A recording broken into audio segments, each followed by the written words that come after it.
రాయలపాడికి చెందిన మహిళ షహనాజ్ అనే మహిళ ఉమన్లో బ్రతుకు తెరువు కోసం అక్కడికి వెళ్ళింది. అక్కడ వెళ్ళిన తర్వాత 3-4 మంత్స్ వరకు బాగానే పనిచేసుకునింది. తర్వాత ఏజెంట్ ద్వారా పోయిన తర్వాత 3-4 మంత్స్ తర్వాత ఆమె సరిగ్గా భోజనాలు పెట్టకుండా రాత్రింబవళ్ళు కష్టపడమని చెప్పని రాత్రంతా పగలంతా పని చేస్తూనే ఉండాలని చెప్పని హెరాస్ చేస్తూ ఉంటే ఆ విషయము ఆమె వీడియో తీసి పెట్టడం జరిగింది. అది చూసిన మన ఉప ముఖ్యమంత్రి గారు గవర్నమెంట్ తరఫున, అలాగే మన జిల్లా ఎస్పీ శ్రీ ధీరజ్ కునిబిల్లి ఐపీఎస్ గారు దీనిపైన స్పందించి వెంటనే ఆ వివరాలు కనుక్కోవడం జరిగింది.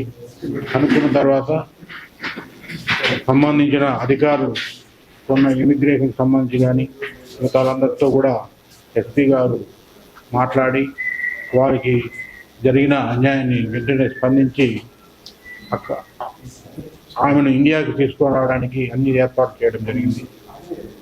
తిరిగి ఇండియాకు వచ్చిన వెంటనే ఇండియాకు రావడంలో అక్కడి నుంచి విజయవాడకు కానీ ఇక్కడికి రావడానికి కానీ మన గౌరవనీయులు ఉప ముఖ్యమంత్రి పవన్ కళ్యాణ్ గారు అన్ని ఏర్పాట్లు చేయడం జరిగింది.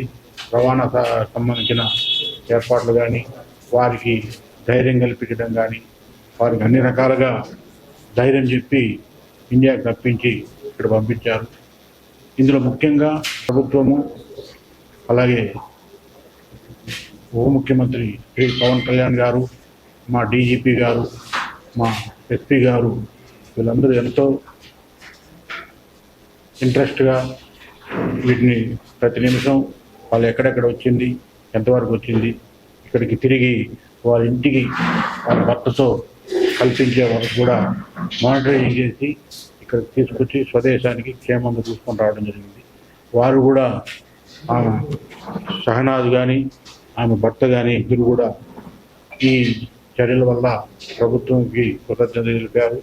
ఉప ముఖ్యమంత్రి గారికి కానీ, మా డీజీపీ గారికి కానీ, మా ఎస్పీ గారికి చాలా హ్యాపీగా కృతజ్ఞత తెలిపారు.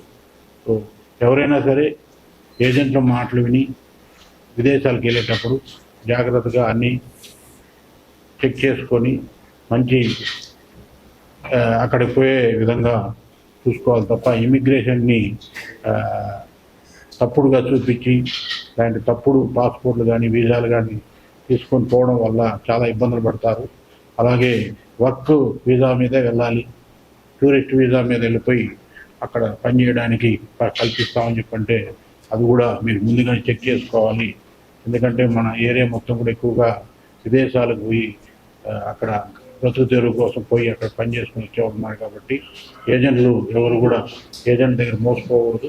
అటువంటి వాళ్ళు ఎవరైనా ఉంటే కూడా పోలీసులు తీసుకొస్తే వారి మీద కూడా కఠిన చర్యలు తీసుకుంటారు. ధీరజ్ సార్కి నా ధన్యవాదాలు సార్. నేను మస్కట్లో ఇరుక్కొని ఉంటే నాకు హెల్ప్ చేసి మీరు రప్పించారు సార్. అట్లే డిటిపి సీఎం గారు కూడా నాకు చాలా హెల్ప్ చేశారు. మీరు కూడా నాకు చాలా హెల్ప్ చేసి ఇంత దూరం పిలిపించేశారు సార్. చాలా థ్యాంక్స్ అండి మీకు. అలాగే మన కిషోర్ రెడ్డి గారు కూడా చాలా థ్యాంక్స్. అందరూ నా కోసం చాలా హెల్ప్ చేశారు సార్. అందరికీ నా హృదయపూర్వక బంధం. అలాగే మస్కట్కి పోయే వాళ్ళందరూ ఏజెంట్లకు నమ్మొద్దండి, నమ్మి పోవద్దండి. నాలాగా మీరు మోసపోవద్దు.